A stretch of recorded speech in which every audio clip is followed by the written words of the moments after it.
Bismillahirrahmanirrahim. Assalamualaikum warahmatullahi wabarakatuh. Alhamdulillahi rabbil alamin. Assalatu wassalamu ala asyrafil anbiya'i wal mursalin nabiyyina Muhammadin wa ala alihi wa ashabihi ajma'in, amma ba'du. Pemirsa yang dirahmati oleh Allah Subhanahu wa taala. Puji dan syukur alhamdulillah kita haturkan kepada Allah taala atas limpahan karunia nikmat yang Allah berikan kepada kita sampai kita bisa berwatawasau bil haq, berwatawasau bis sabr di dalam media yang ada ini.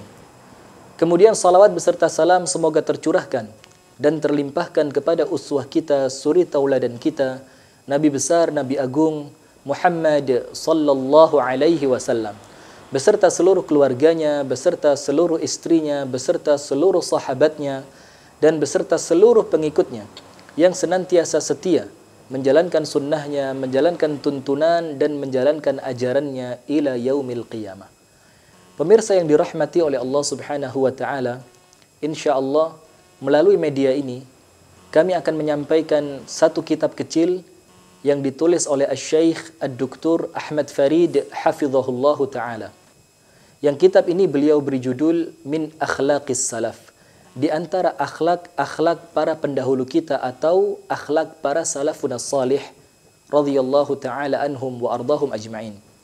Yang dimaksudkan oleh beliau dari kata as-salaf, para pendahulu, adalah generasi yang dijamin kebaikannya oleh Rasulullah sallallahu alaihi wasallam, yaitu generasi sahabat Nabi radhiyallahu taala anhum wa ardahum ajma'in, kemudian generasi tabi'in dan generasi tabi'ut tabi'in rahimahumullahu rahmatan wasi'ah.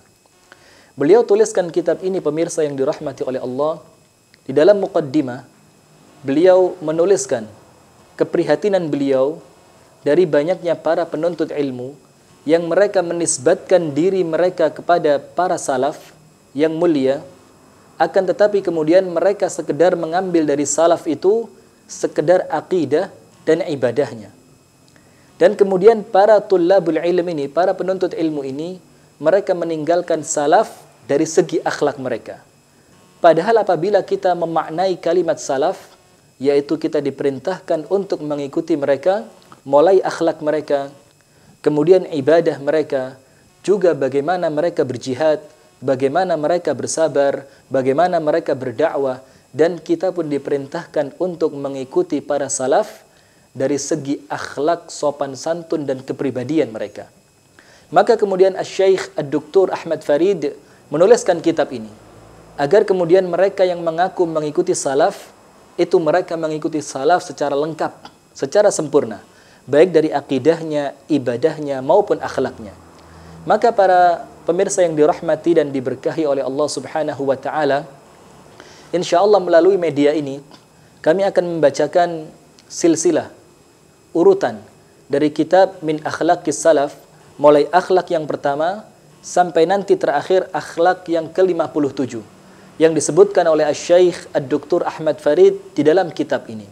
Pemirsa yang dirahmati oleh Allah Subhanahu wa taala, pada kesempatan yang pertama ini kami akan membacakan sedikit dari muqaddimah yang dituliskan oleh Asy-Syaikh Ad-Doktor Ahmad Farid di dalam kitabnya ini, yaitu kitab Min Akhlaqis Salaf, di antara akhlak para salafun as-salih.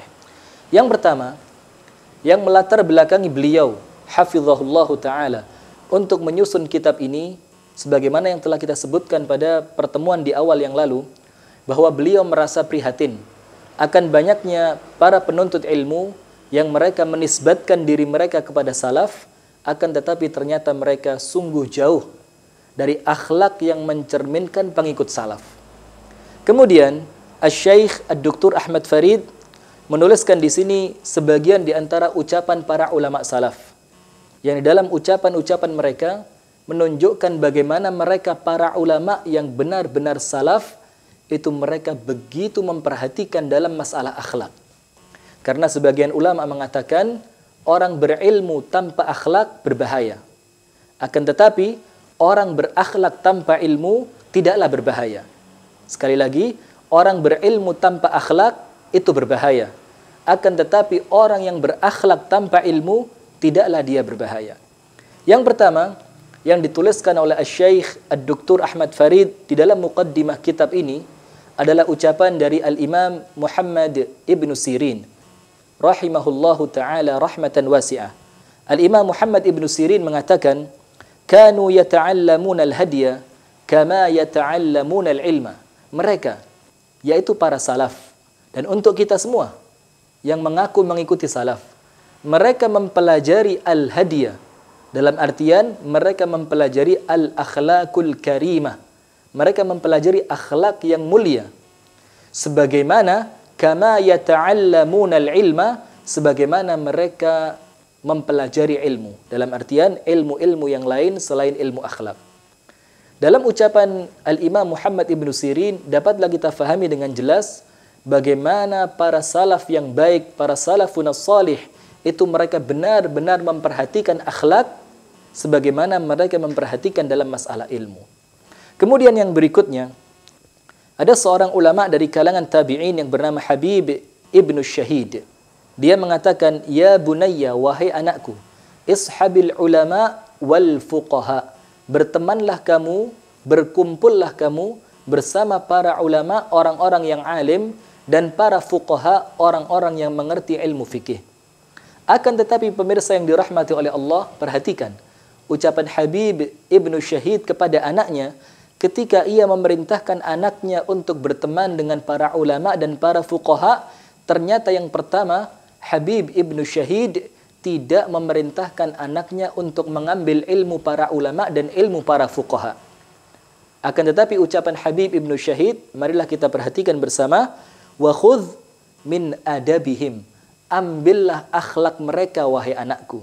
Sehingga Habib Ibn Syahid memerintahkan anaknya berteman dengan para fuqaha dan para ulama agar kemudian anaknya ini mengerti bagaimana berakhlak dengan akhlak yang baik, dengan al-akhlakul karimah.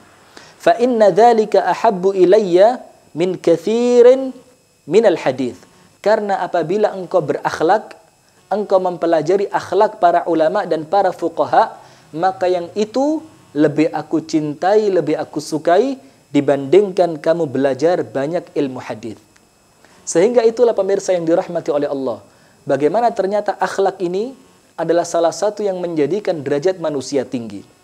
Kemudian sebagian di antara ulama salaf mengatakan kepada putranya, ya bunayya, wahai anakku, li anta ta'allama baban minal adab, apabila engkau mempelajari satu bab saja di dalam masalah akhlak, di dalam masalah adab, ahabbu ilayya min an tata'allama sab'ina baban min abwabil ilm.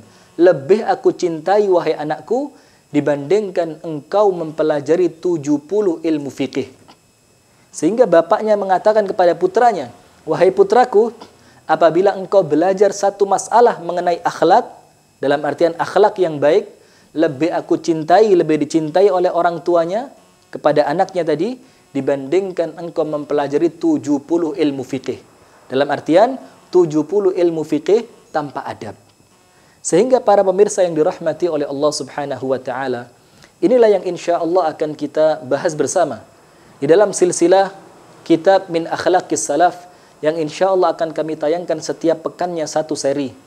Yang di dalam acara kita ini, di dalam tayangan kita ini, kita akan menyampaikan bagaimana para salaf berakhlak agar kemudian akhlak itu memperindah ucapan kita, agar akhlak itu memperindah perangai kita, agar akhlak itu memperindah tata cara berdakwah kita kepada kaum muslimin, agar akhlak itu menjadikan kita mampu berhusnudzon kepada sesama muslim, menjadikan akhlak itu agar kita mampu menjadi seorang muslim yang dicintai oleh Allah Subhanahu wa taala, yang dicintai oleh Rasulullah sallallahu alaihi wasallam dan dicintai oleh seluruh kaum muslimin.